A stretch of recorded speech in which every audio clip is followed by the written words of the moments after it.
তারা কিন্তু প্রথম কিন্তু বাংলাদেশের মাটিতে এই এই ঘটনাটা ঘটাবে তারা প্ল্যানটা শুরু করেছে। মানে মূল যে অর্গানাইজটা করবে, যে কাজটা করবে, তার নাম এখানে পাসপোর্টে দেখলাম এক নাম, আবার তার অরিজিনাল যে এলাকায় খোঁজ নিয়ে আমরা জানতে পারলাম তার নাম হলো আরেকটা নাম। সে তখন তার নাম শিমুলের পরিবর্তে আমানুল্লাহ রেখে দিলেন, দিয়ে আমার কয়েকটা প্রশ্ন আপনার কাছে। ধরুন, প্রথম কথা হচ্ছে, আজকে আপনি পুরো বিষয়টা পরিষ্কার করেছেন গণমাধ্যমের কাছে। এখন পর্যন্ত আপনারা তদন্তে যা পেয়েছেন, মানে কিভাবে হত্যা করা হয়েছে, পুরো একটা চিত্র গণমাধ্যম এরই মধ্যে প্রকাশ করেছে আপনার বরাতে। কিন্তু আমি যে বিষয়টি আপনার কাছে একটু জানতে চাই, ধরুন আপনি যখন এইদিকে ঢাকায় মামলাটি তদন্ত করছেন, কথাবার্তা বলছেন গণমাধ্যমের সঙ্গে, ভারতের অংশও তো কাজ চলছে, ভারতের এরাও কথা বলেছে। ভারতের পুলিশ সদস্যরা কলকাতার গণমাধ্যমে যেটি জানিয়েছেন, স্বর্ণ চোরাচালানের দ্বন্দ্ব নিয়ে এই হত্যাকাণ্ড।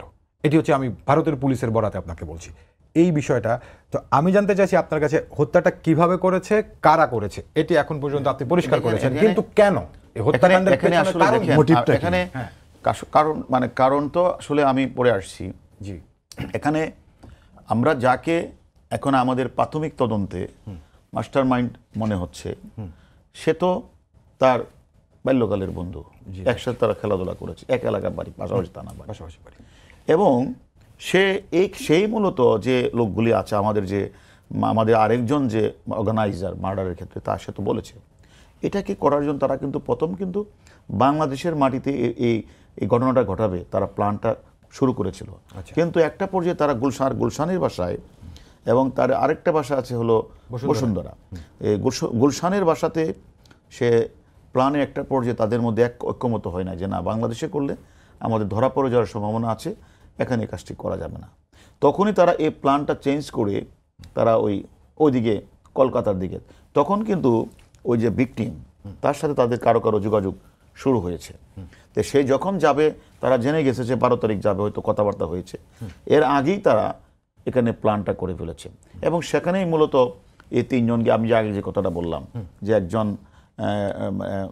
মানে কম বয়স্ক একজন মেয়ে, তারপরে মানে মূল যে অর্গানাইজটা করবে, যে কাজটা করবে, তার নাম এখানে পাসপোর্টে দেখলাম এক নাম, আবার তার অরিজিনাল যে এলাকায় খোঁজ নিয়ে আমরা জানতে পারলাম তার নাম হলো আরেকটা নাম। আমানুল্লাহ তার নাম না, কিন্তু সে আমানুল্লাহ দিয়ে সেখানে গিয়েছে, পাসপোর্টটা ভুয়া। তারপর পাসপোর্টটা সে কিভাবে করেছে আমরা জানি না। তাহলে সে সেখানে তার বিরুদ্ধে যে শিমুল বলে সবাই চিনে ফেলবে, এই কারণে সে করে যে আমাদের কাছে আসে, সে তখন তার নাম শিমুলের বিরুদ্ধে আমানুল্লাহ রেখে দিলেন, দিয়ে ওই এলাকায় কিন্তু তার বিরুদ্ধে মানে আপনি মানে 1991 সাল থেকে 97 সালে তিনি জেলে ছিল। মানে সেখানে একটি মার্ডার হচ্ছিল, গণেশ নামে এক ব্যক্তিকে সে মার্ডার করেছিল, এবং পরে 7 বছর জেল খেটে যশোরের অবৈধ ঘটনাটা করেছে। তাছাড়া আরেকজন মানে ইমান আলী নামে একজনকে হত্যা করেছে, সেখানেও জেল খেটে। তার বিরুদ্ধে হাজারো অভিযোগ। সেই অভিযোগ ব্যক্তির সে কাজই হলো, সে পূর্ব বাংলা কমিউনিস্ট পার্টি করতো, সেকেন্ড ইন কমান্ড, গোলাঘাট পার্টির নেতা, এবং সে শাইন জানে ওর পক্ষে মানে একটা মানে নৃশংস এবং বিভৎসভাবে লাশ গুম করার একটা প্ল্যান তারকে দিয়ে করানো যাবে, এবং সে তাকে এখানে এনে কিন্তু চাকরির সাথে নিয়ে গিয়েছে।